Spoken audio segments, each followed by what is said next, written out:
Teddy Feinberg, Brook Stockburger, Aggie Memorial Stadium, Idaho at Aggie, 6 p.m. Saturday. Brook. Well, must win for New Mexico State. Going to be a good crowd because it's the pink game. Idaho is one of the worst teams in the country. Somehow they went to Charlottesville and almost beat Virginia. I don't know how that happened, but they're one of the worst teams in giving up points, one of the worst teams passing. I think they are the worst team in rushing. So this is a Aggie game here at home. They have to beat Idaho.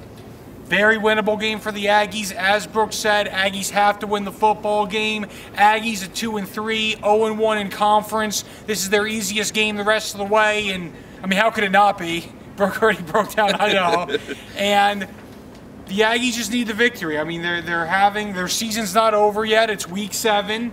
And they need to keep it rolling here. They have a very winnable game. They're favored. They have to win. End of story. I don't think anyone's chance for them to get on the board in the conference play. Right. Matt Christian has stepped in and stepped in well. Like you said, he really tore up a horrible Lobo defense, but he still tore them up.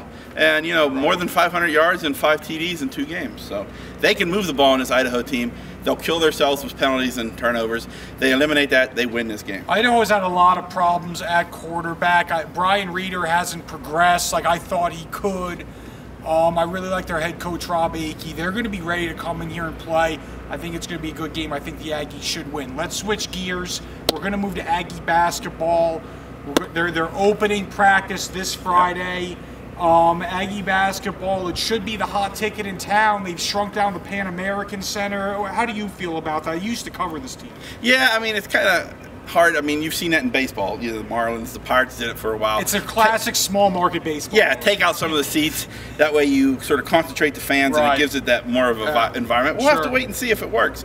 It could work. And the one thing, the Pan Am Center can really rock. I've seen some crowds in there that really can blow the roof off. I agree. If Marvin Menzie gets a product on the court that the people are excited about, and I think there's a chance of that happening this year, you know, then the people will start turning out. And they got 17 home games. I want to say this. First of all, I can understand the move because those seats aren't being sold. But at the same time, it's disappointing. This is a program that has drawn well historically. Yes. They didn't even draw 4,000 fans a game last year. That's just incredible to me. Aggie basketball should draw at least 6,000 fans to their home games. And I think it's cyclical. I think that let the facts show that when the programs be good, when the program has been good, the town will support the program. I think there's a lot of different reasons as to why tickets aren't being sold to these basketball games. I will say this. I think the team has a high talent level. Wendell McKinnis is back. We know what he does for the basketball team. They have some height.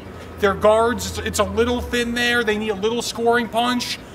They need to play defense and rebound the basketball. You do that, they'll win games. They'll also win games on the road. You know it. In basketball, when you play defense, when you rebound the ball, that strategy travels. So I think the Aggies have a chance to be a good team. Certainly, we want to see them draw better. Whatever. Yeah. It's over. Cruces, Oñate, high school football.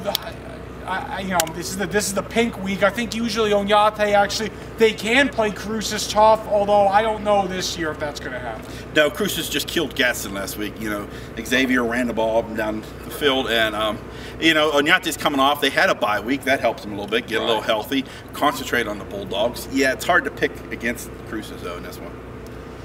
That game's at 7 p.m. I agree with everything that Brooke just said. That game's at 7 p.m. Friday. Field of Dreams. Be there, be square. Sun News, Facebook, Twitter, lcsun-news.com. All day, every day. Thanks for watching.